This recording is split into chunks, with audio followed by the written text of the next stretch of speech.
Okay, so hi everyone, happy holidays. Welcome to the December edition of PassWit webinar schedule that we do. This is our last one for 2017. So we're glad you could make it today. If you're not already a regular member of the Pass Women in Tech group, let me encourage you to go join.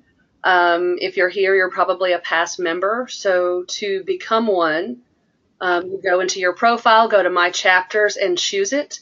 We do a technical webinar every month presented by a woman. We try to highlight women speakers. Occasionally, we do sessions that are gender specific. At most, you'll get an email or two from us a month letting you know what the upcoming session is and get a copy of the newsletter.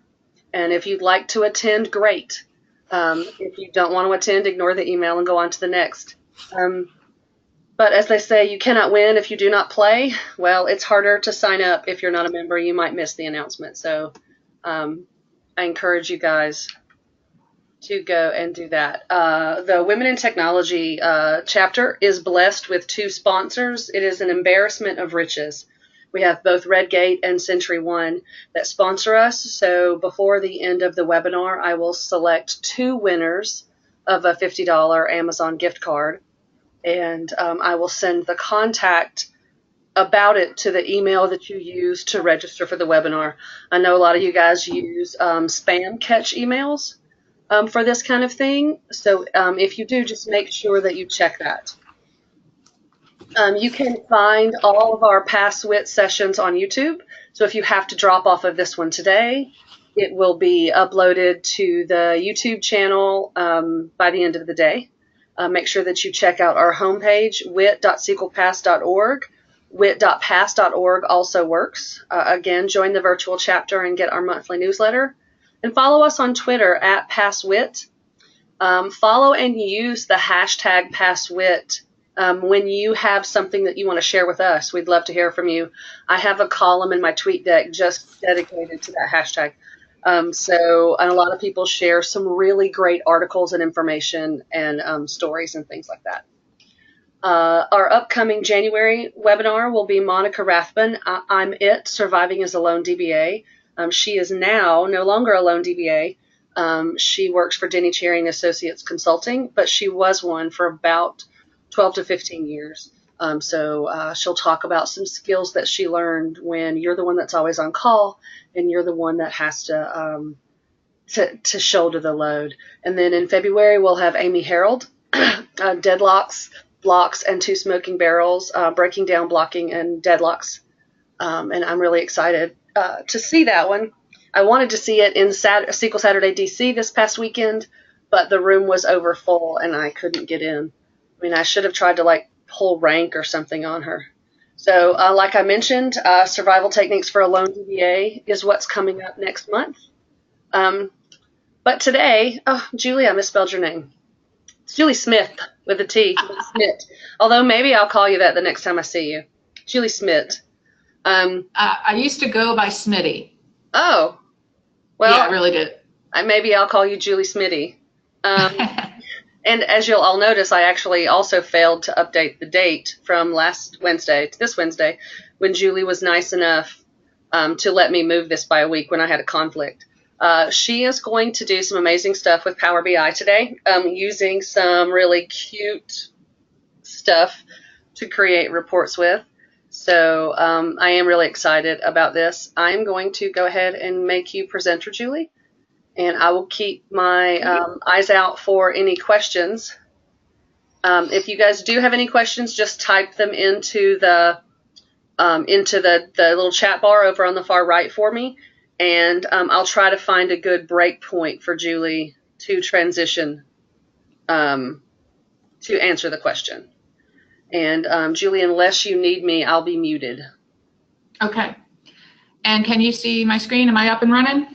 Yes, I can see your screen. Okay. All right. So welcome, everyone. Thank you all for taking time out of your day to come to this presentation. Today's presentation is called Heckin' Sweet Reports with Power BI. and it is, as we mentioned, it is using data that is from a Twitter feed called Dog Rates. And I am having trouble getting my my slides to advance, so excuse me for that. All right, so my name is Julie Smith. This is how you can reach me. I'm at JulieChicks on Twitter. My blog is datachicks.com, and the email for me is that right there. All right, I just want to start with a word of inspiration. I used to have a different slide, but I changed it so that it was more appropriate for today. The pace of technology right now with stuff in the cloud, with Power BI, with Azure, specific to the Microsoft technologies, is changing so fast that my lesson that I've learned from working with Power BI for 2 years is that there has never been a better time to let go of any imposter syndrome that you may be clinging to.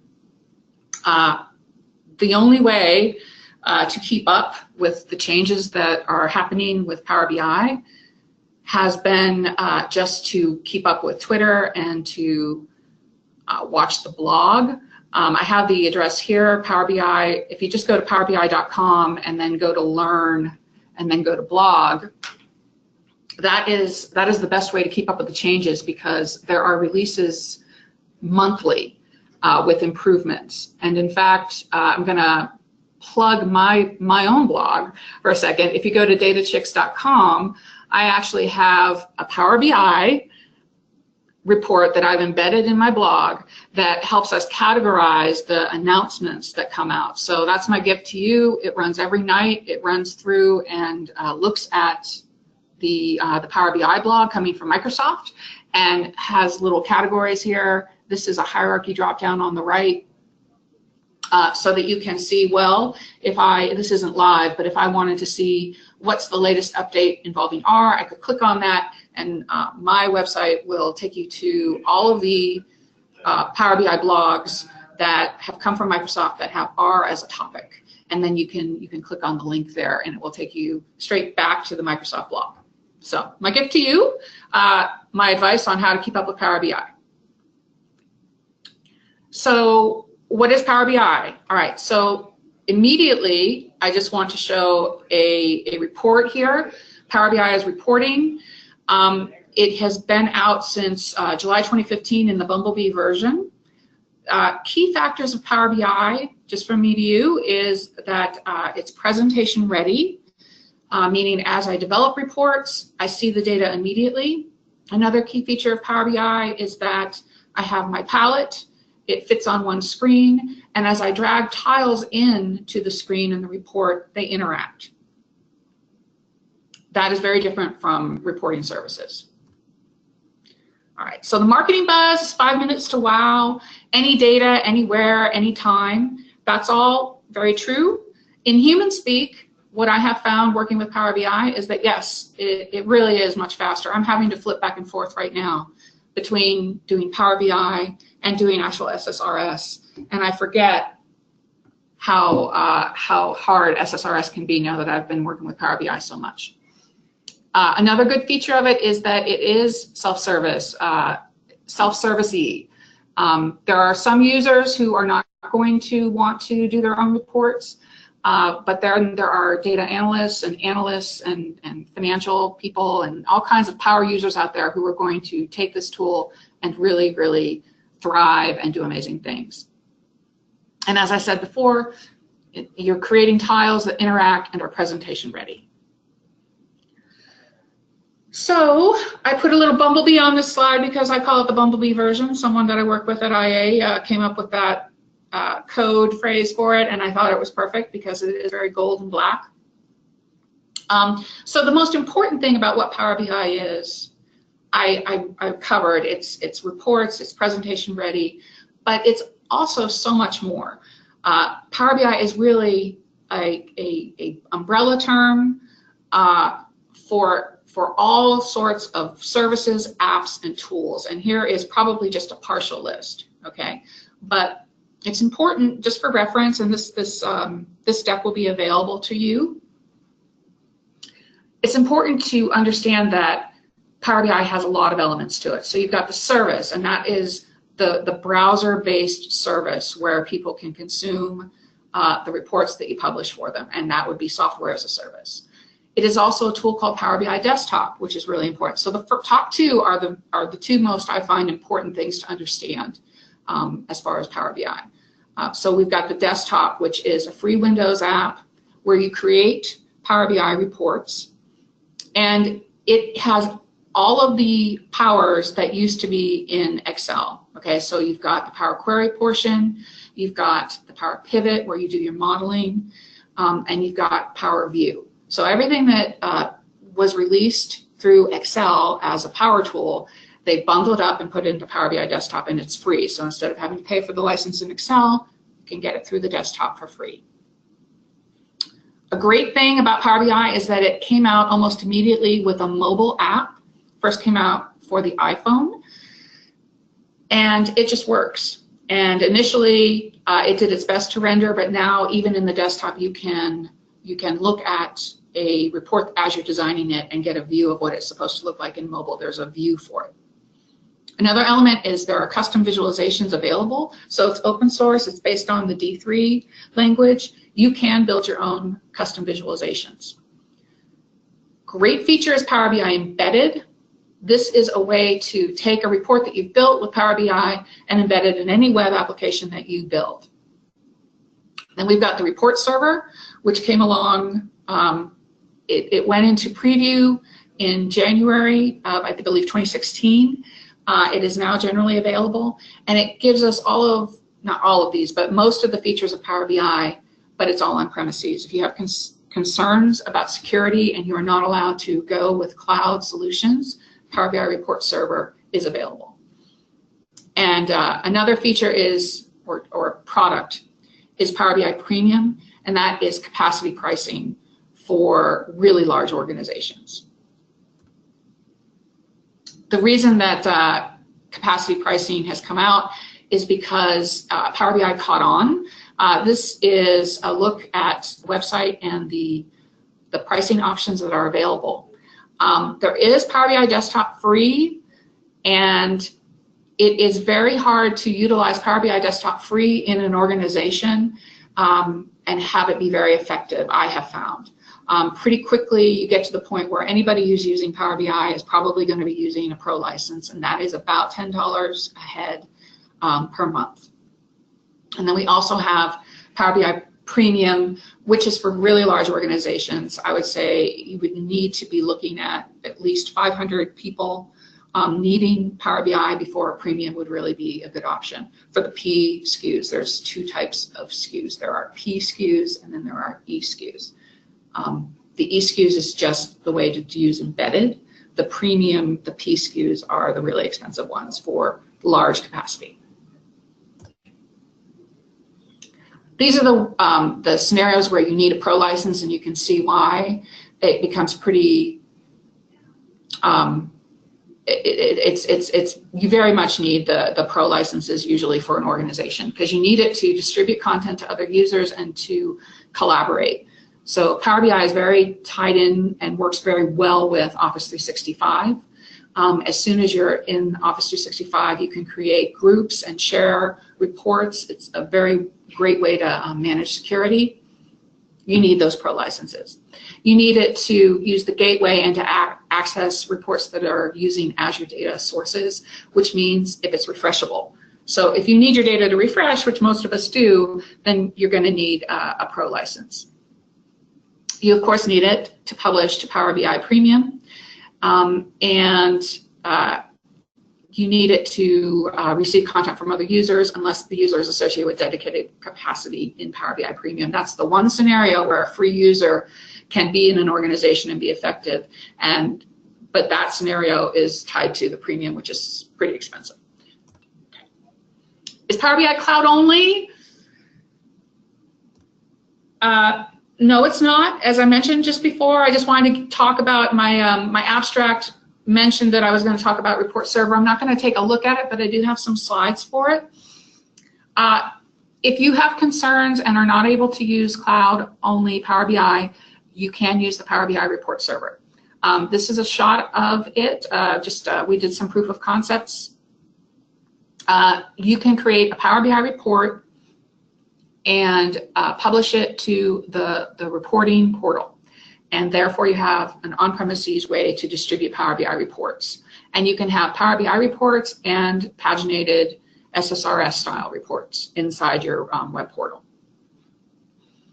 Currently, the Power BI report server only works with analysis services as sources. So the desktop that comes with the report server, the Power BI report server, is a different version because you can't connect directly to data sources.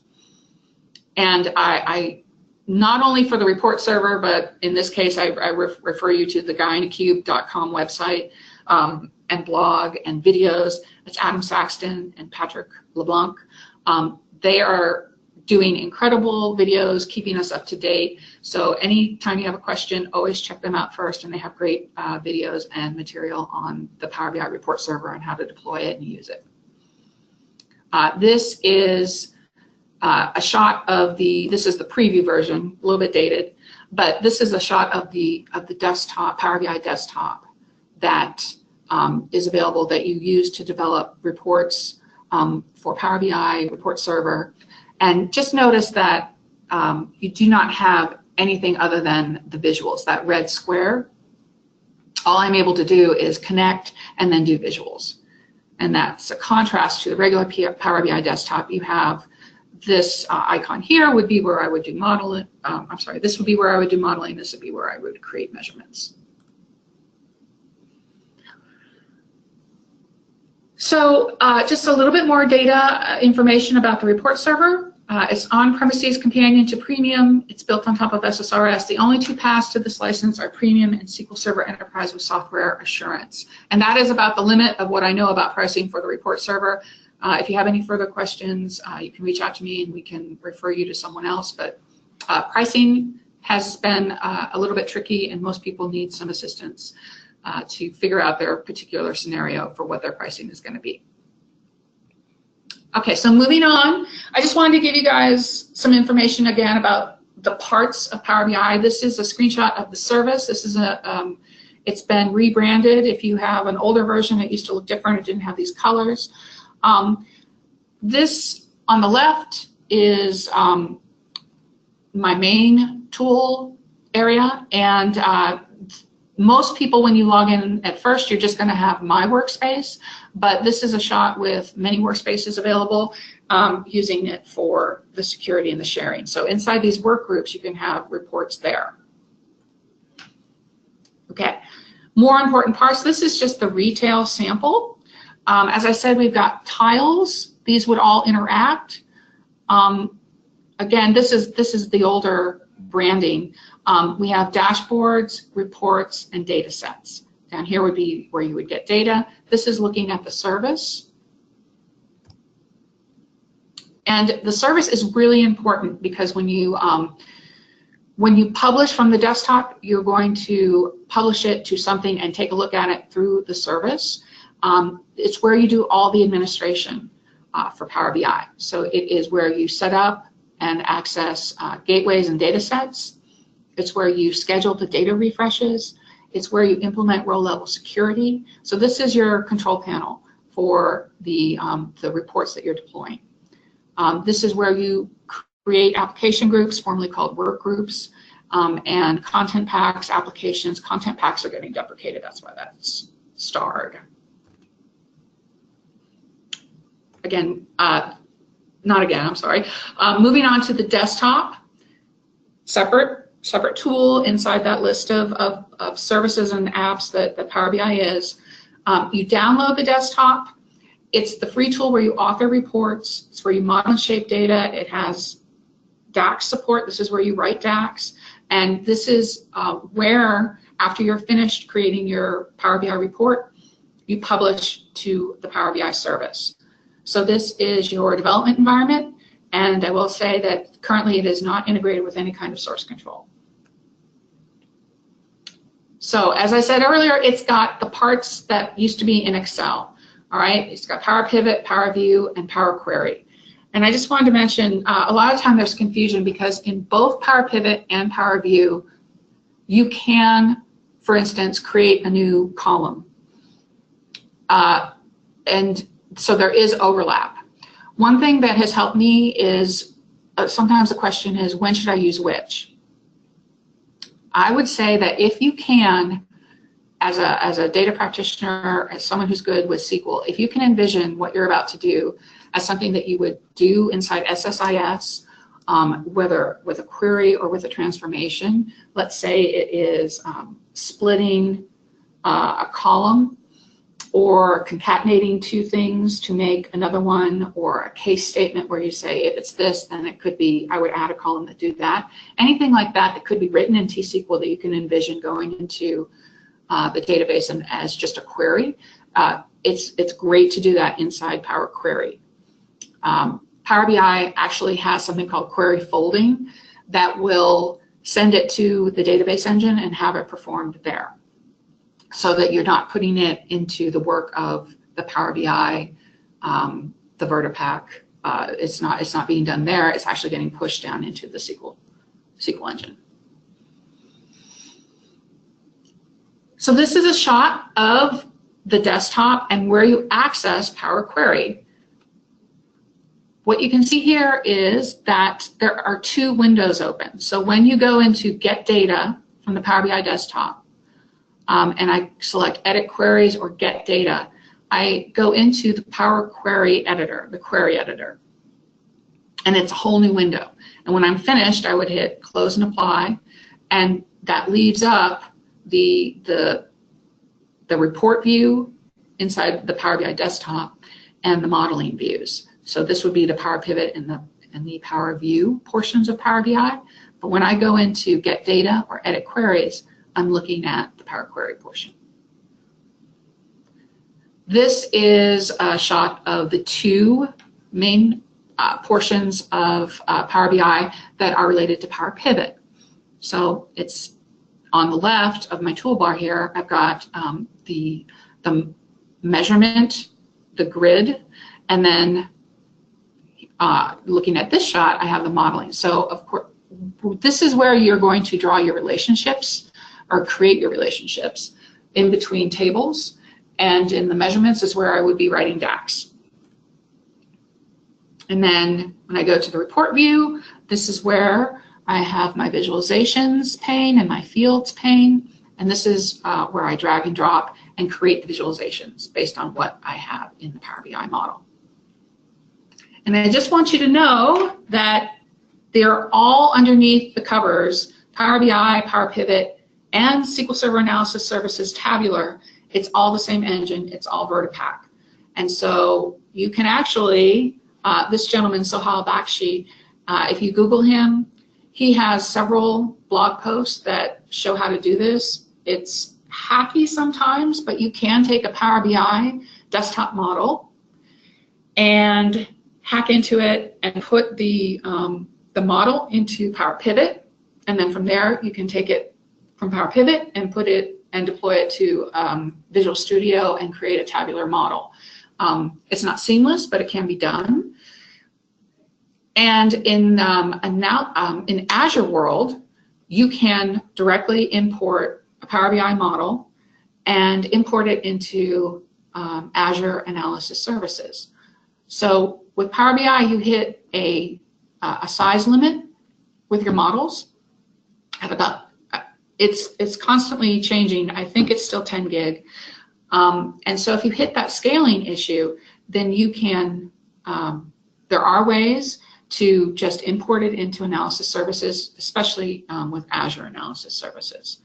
So this has been really good. I'll just not talking on the slide, but this has changed the way sometimes we approach our clients at Innovative Architects, because we can come in and quickly model and do something very agile and create reports and a small model in Power BI, and if and we get rapid buy-in, and we get the ability to say, do you like this, do you not like it, does the data seem accurate, yes or no, without having to invest in without the client having to invest in a a large project with a lot of requirements gathering. It enables us to do a lot of rapid prototyping, and then if they like it, then we can scale to analysis services. And if it gets to the size limit and we can no longer do the ETL inside the Power BI Power Query, we could start adding SSIS then. So it's kind of a new approach, and I think it's got a lot of promise there. So just keep that in mind as you are out there in the world with people. It's kind of changing the way we approach data warehousing. Just want to talk a little bit about visualizations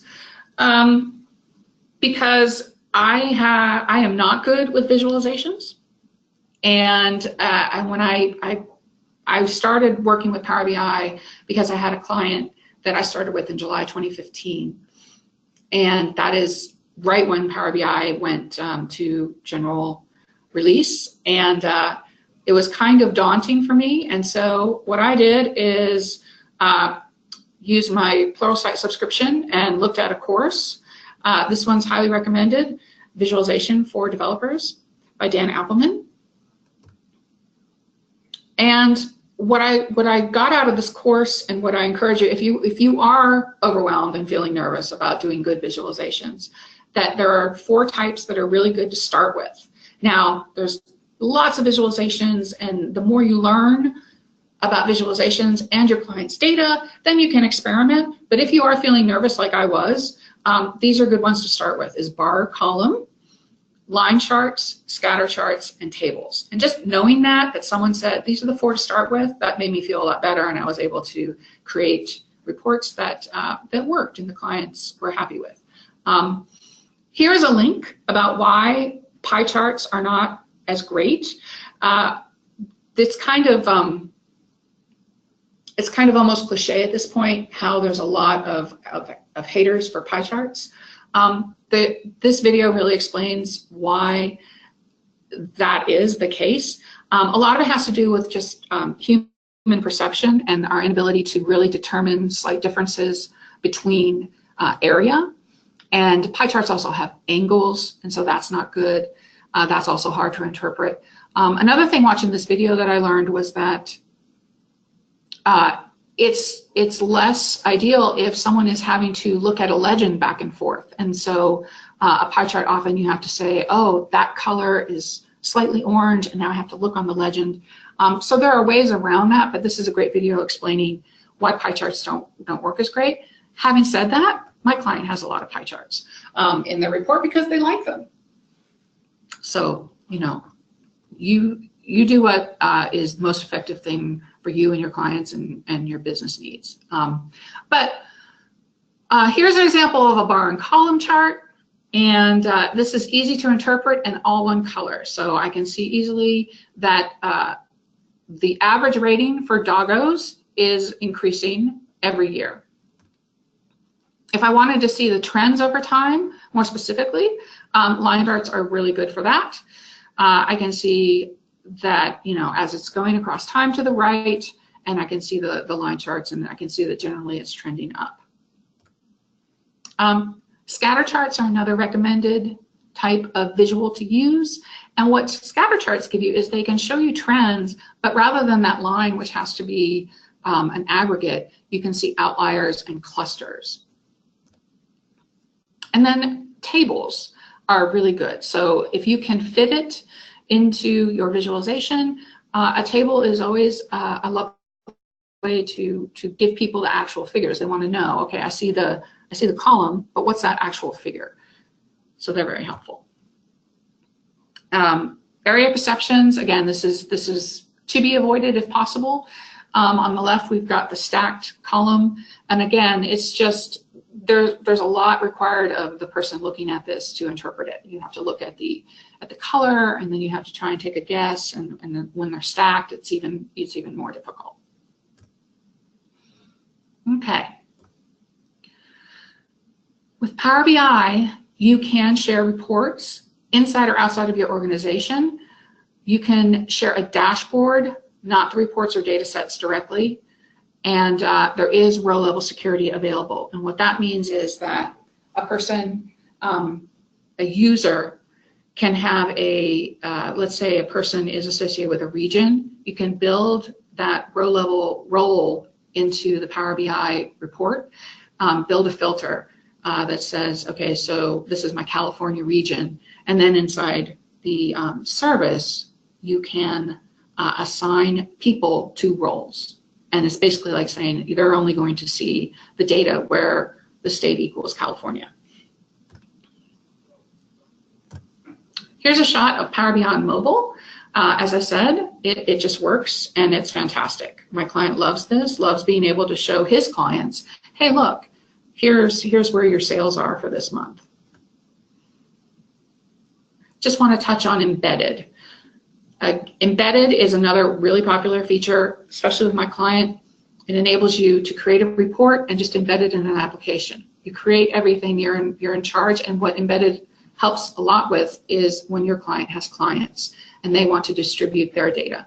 Another great thing about embedded is that it avoids you having to create users inside your organization for people that want to see your data but are not part of your organization. As I said, your clients' clients. There's a separate licensing cost. It starts at about $600 a month, and it's based on capacity, how many times they're going to see the data. But it is quickly cost effective and very popular, so that you don't have to, as I said, you don't have to give outside users Office 365 accounts, and they can see the data that you're providing for them. Very popular. All right. So, Ree, do I have any questions? I know you're muted. I'll give you a second. I'm going to take a sip of water and ask if there's any questions. Okay. So first, we're perfectly at the halfway point. So you are doing awesome. We had it was more of a comment. About reporting services source types, commenting that might have changed in the November release. Oh, burn on me. I believe that. I was worried about that. So thank you, viewer, who said that, and we'll all just go and check the blog. That was what it was, and I hadn't checked that because I'm not using the Power BI report service, so thank you. I don't want to give him misinformation. Awesome. Okay, so, and that was it? That was it, Ree? No more questions? So far. Okay. Okay. So we are perfectly at the halfway point, and I want to talk about today's demo data. It is from a Twitter feed called Dog Rates.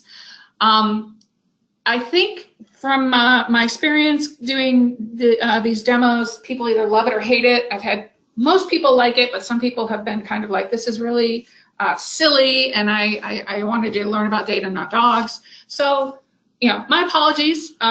It is kind of silly data, but we are going to do some real stuff with it. I happen to love this guy. He's a college kid. He's making money off of this. He's putting himself through college with this really cute Twitter feed. Okay, so the premise is that you send him a picture of your dog and he rates it. And it's always positive, and there's a lot of conventions to it. So this is just a cute puppy in the snow. It says, meet Jarvis, the snow pup sets him, officially ready for summer, 12 out of 10 would perform a chili boop. So it's almost always a number rated out of 10, and we have lots of puns like the snow pup sets him. David Montgomery on Twitter, he put out this tweet that said, hey, I did some math on your ratings. Turns out the dogs are getting better. And this was a while ago. Look, it was a while ago, March of 2017. You can go here to GitHub and get this data set. And so I downloaded this data set and started playing with it, and that's my demo data. So I've got all the tweets from Dog Rates. He does, I don't know, at least one a day, probably more. And going over the conventions again. So we have a convention called exotic doggos.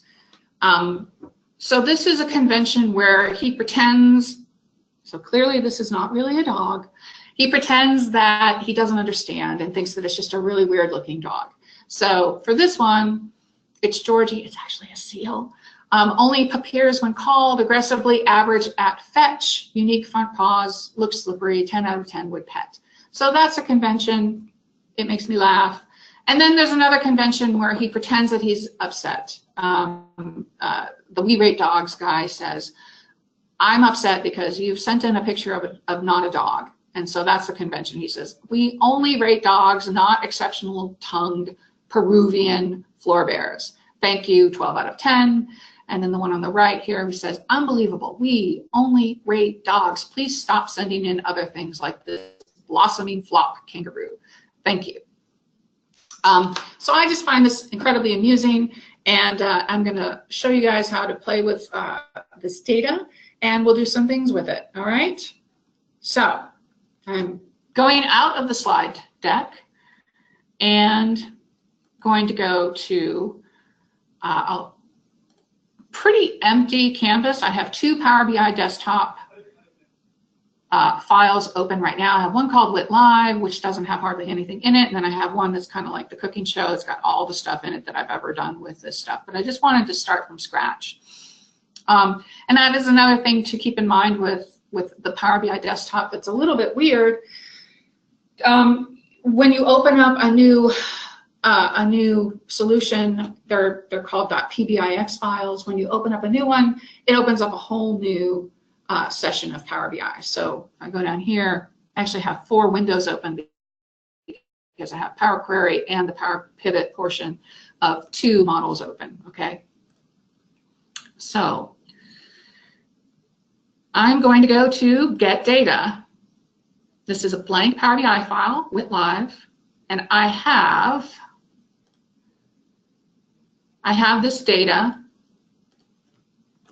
I imported it into a database. So just to give you a shot of it, okay? It's got some sort of ID, and then here is the meat of it. These are the tweets. They always start with a B and a tick, and then we've got RT if it's a retweet. It's just Twitter feed data, and there are some URLs in here. So that is my data source. I'm going to connect to it. So to do that, I go to Get Data. All right. I'm typing live in a demo, I know.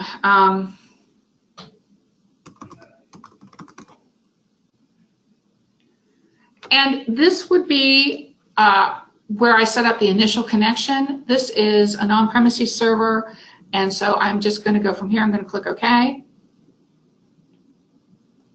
If this were an Azure SQL database, I would put the credentials in. And if it's something that I need to pass credentials through a network, or if it's something in the cloud, then that's when you need to get into the gateway situation. But we're not going to do that right now. So this database is very small. It has very few tables in it. It just has that one dog rates table with the Twitter data in it.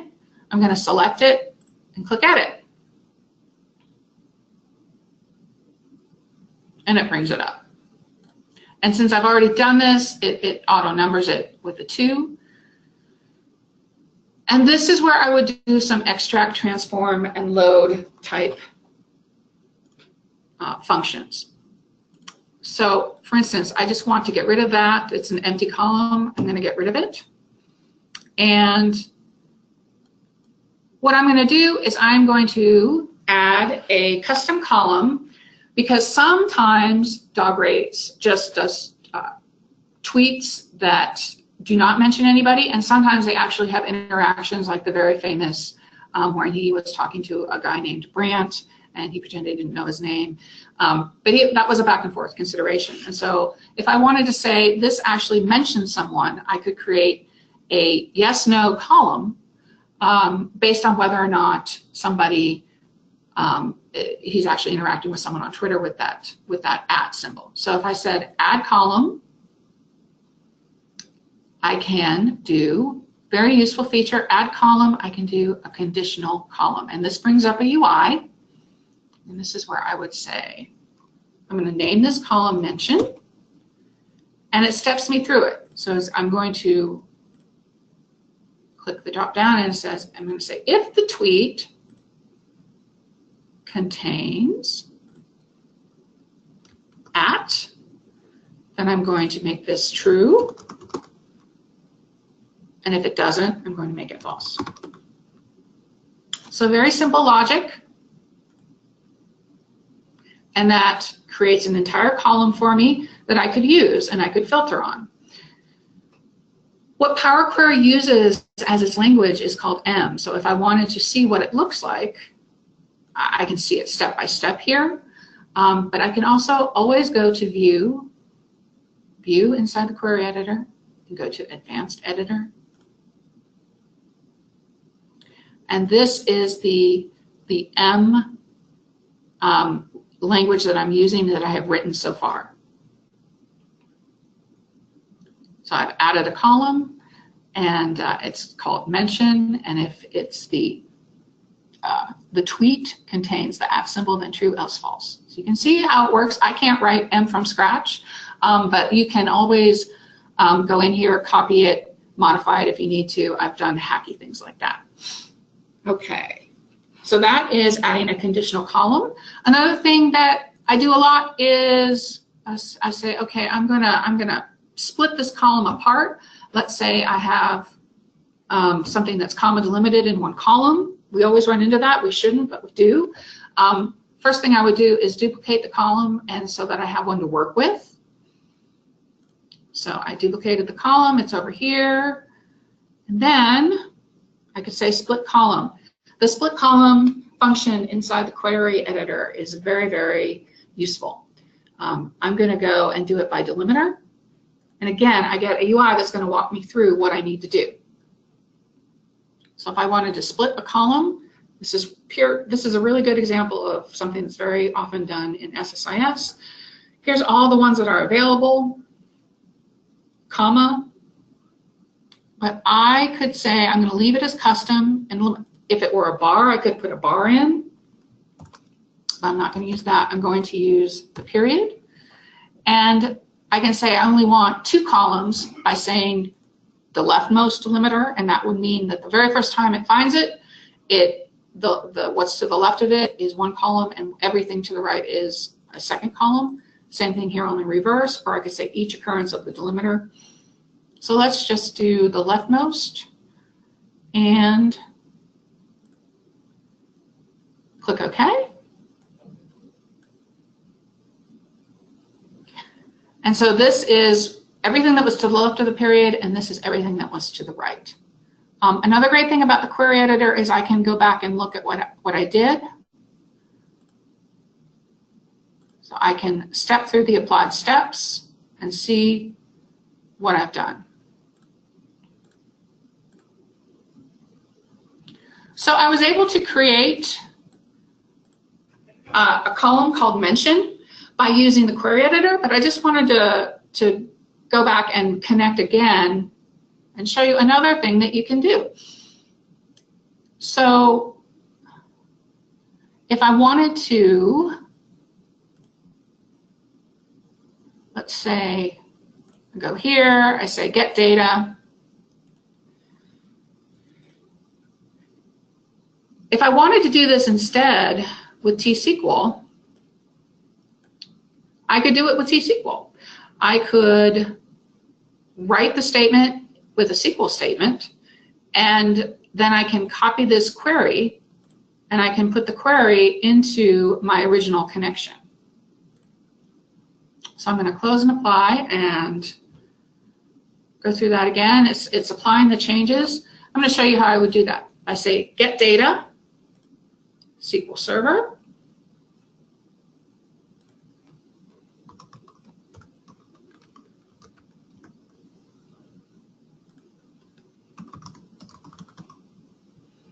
My connectivity mode has been import.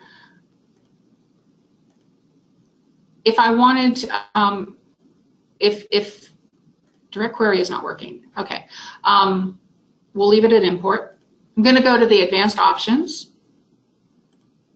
And if I paste that query in, I can do that, and it is going to bring it into the query editor. So I've managed to bring it into the query editor, and I have the mention again because I wrote it in SQL.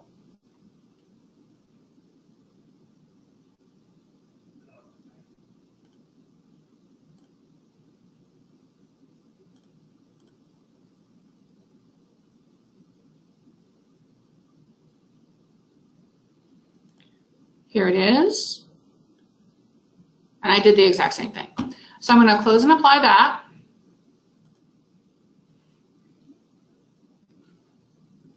And that is the end of the Power Query portion. I'm going to close this entire desktop model and go to my pre-cooked one and show you some fun stuff that you can do in the modeling and the visualization areas. So while you transition that over, I don't have any questions for you as yet, but I did want to say there are probably people on this call who aren't afraid of dog rate or aren't aware of dog rates or don't follow them. If you're on Twitter, you should. It is this little slice. It is this little slice of chuckle happiness in your Twitter feed that's probably been incredibly negative over the last year or two. However, it is so. It is pretty widespread because in a meeting somebody was being contrary once, and I said they're good dogs, Brent. Yeah. And several people on the meeting completely got it and knew what I was saying, and it was just this moment of levity for us to just be able to say they're good dogs, Brent, and have people know that what I meant was, you're kind of being ridiculous and you should let it go. Right. It's been a bright spot in the last year. There's a lot of harshness and fear in our social media feeds in particular, and sometimes I just tell myself, okay, you're not allowed to do anything for 15 minutes other than just kind of read dog rates.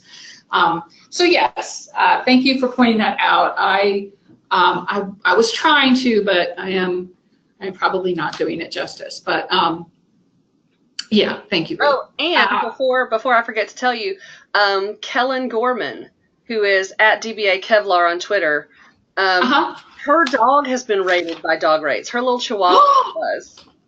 So I'll have to have her. She sent it to me once, and I've completely forgotten what they said about her dog, but it was really, really cute.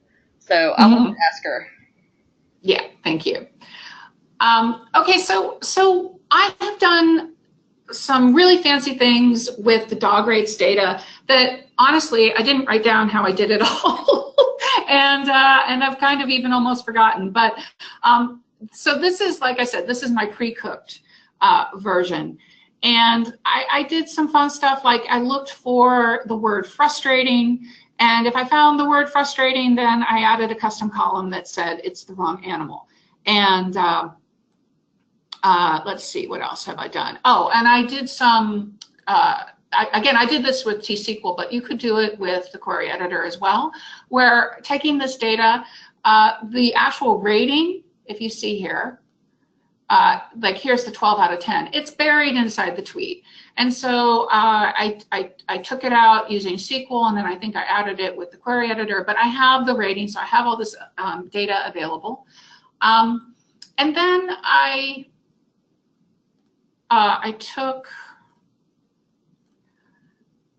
go here, and I have some country information. I just decided, well, I needed something to slice and dice and join to, and so I found a country stats, and this was very random. It was like a very unscientific poll, but found out for some countries what the most popular pet was. So country stats, here we go. So in Canada, I did 3 countries that these are the percentage of homes and what percentage of pets they have. So 39% have no pet, 33 have a dog, 35 have a cat. And I did that so that I could slice and dice. So I've created a relationship between, I put country ID in here, and honestly that's random just for demonstration purposes. I took the first character in in the Twitter unique identifier and said, okay, if it's 6, then it's the United States, if it's 7, it's Canada, and if it's 8, it's Argentina. And I just created a relationship so that I had something to work with, okay? And so I did some fun stuff there, and then I started playing with the visualizations. Okay, so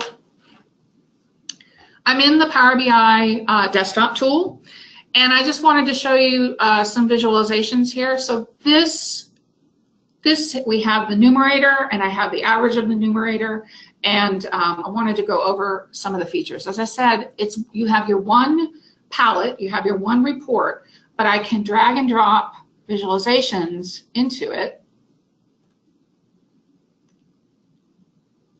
and I can click undo because I did not mean to be. But that goes to show you, when you have something selected and you go over to the visualizations editor, you can click on a different visualization and it will just change it. But I can also click on an empty space and I can just bring stuff in.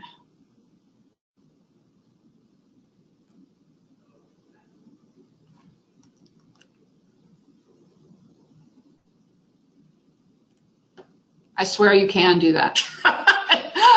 I am going to pull this in.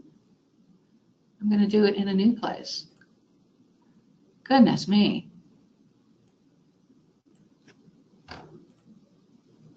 Okay.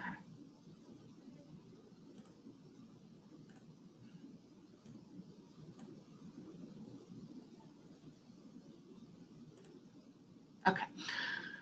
I think I'm having a bit of a lag, maybe because of being online with the webinar. But anyway, going back to this, just to give you a tour of it. I have a matrix report and a column chart, and then I have some slicers. And I showed you how I created the Twitter recipient, or basically that would be mentioned.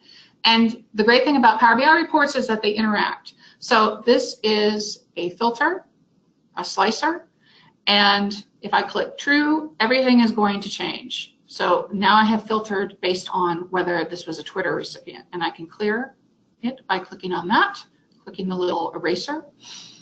And then I said that I went through and using the query editor, if it says, guys, this is really frustrating, or if it says, we only rate dogs, that would make it true for wrong animal, and these interact. Now, a really wonderful thing that Power BI does for you is that anything in your data set that is of data type date, Power BI will create a hierarchy for you. That has good things and bad things about it. It actually does make your Power BI model a little bloated because it actually is creating a hierarchy object that you don't see. But it does do this for you. And I'm going to duplicate this page so that I can play with it and show you guys what I mean. So for instance, if I don't want it to be a hierarchy, I can just change it so that it is no longer the hierarchy. And then I get a big mess. I'm going to go back to my hierarchy, see if I recover. Good.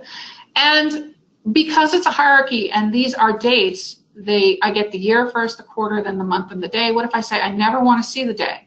I can take that out, and therefore I won't drill down to the day.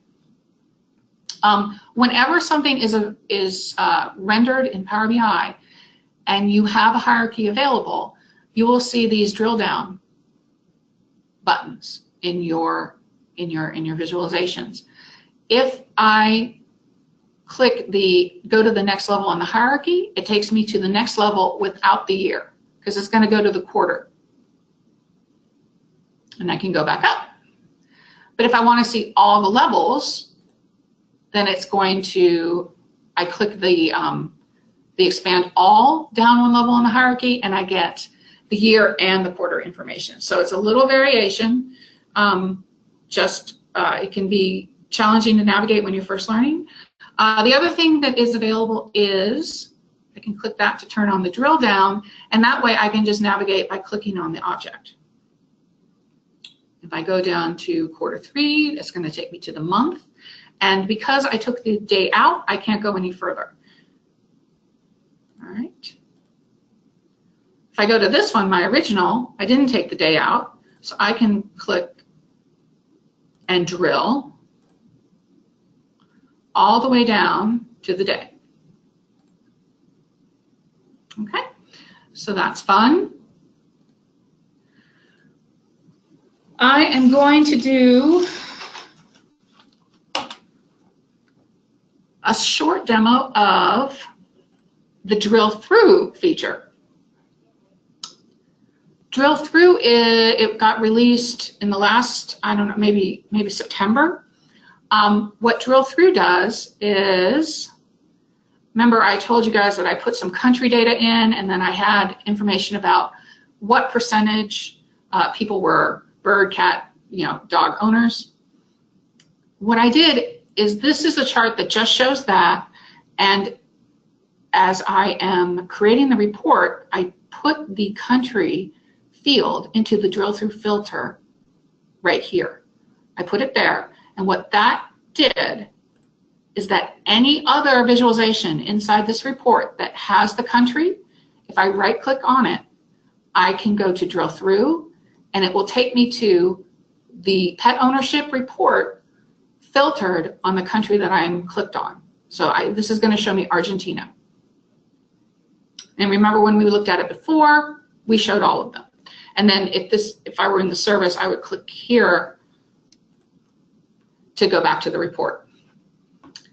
And I want to leave you guys, I think I'm running out of time. I want to leave you with a really great way to dress up your reports. You can see that in this report, I've actually got the cute little puppies. The way that you do that is you get the image URL for the picture, and I manually look these up. I put the URLs in there, and this is something that I learned from Adam Saxton. In order to get these to work is in the modeling tab, okay, in the data view, the modeling tab, it's the data category.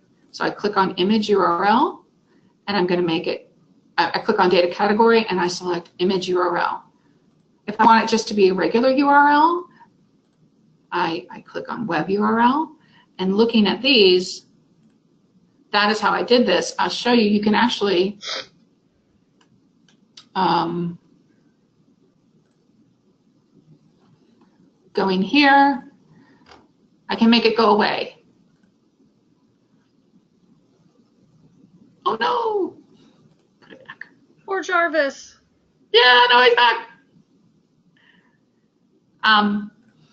And this is a web URL, and in order to get, let's see, I call it Click Me.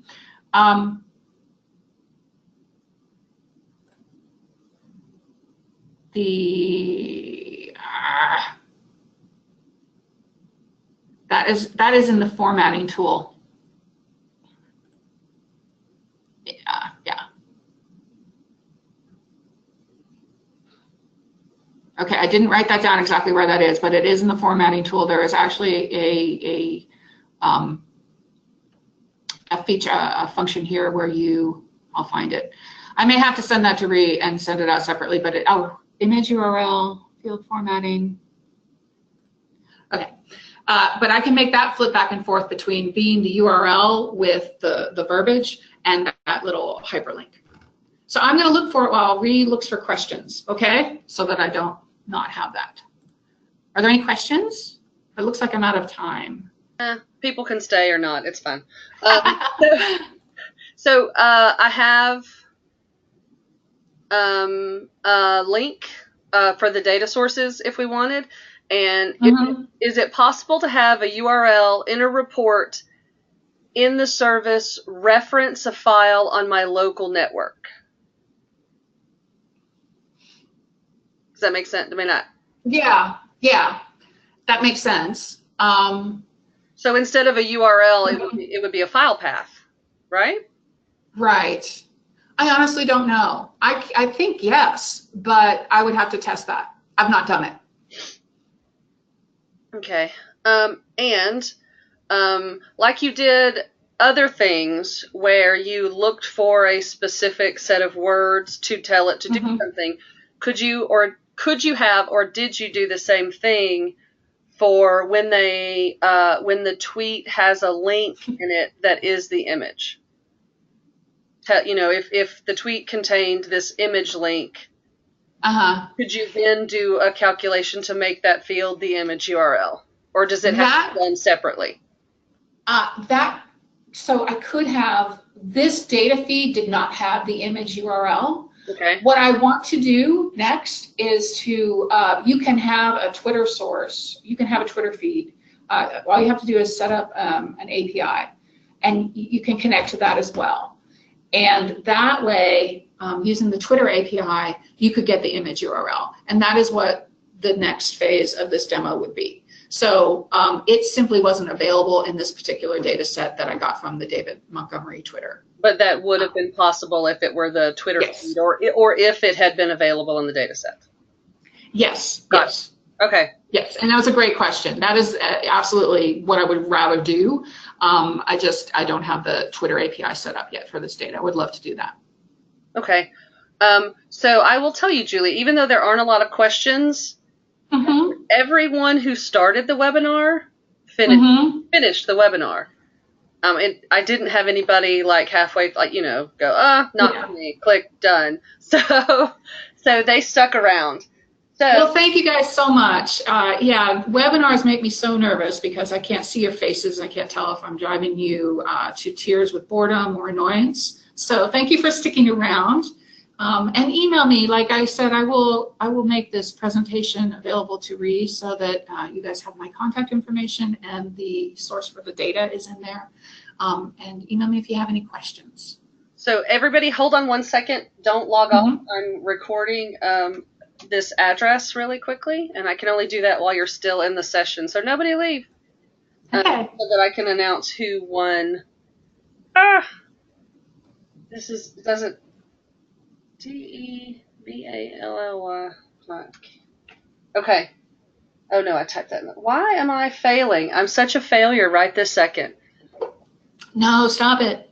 Well, it's because it doesn't look like a word to me, so I can't. It looks like just letters. So the winners for the 2 gift cards are going to be Julie Hills, and hopefully I got her email address right, and Michelle Nguyen, and I know I got hers right because it was her name. So that one was easier. So I have a couple of thank you, nice presentations. Oh, thank you. This is something I can use right away. I'm going to put this into practice. So that's always the kind of feedback that we appreciate. So thank you very, very much for presenting today. I really, really appreciate that you could do this for us, and I know attendees appreciate the same. I will get this video processed and uploaded to our YouTube page later today, and I'll tweet out the link for anybody that wants to see it.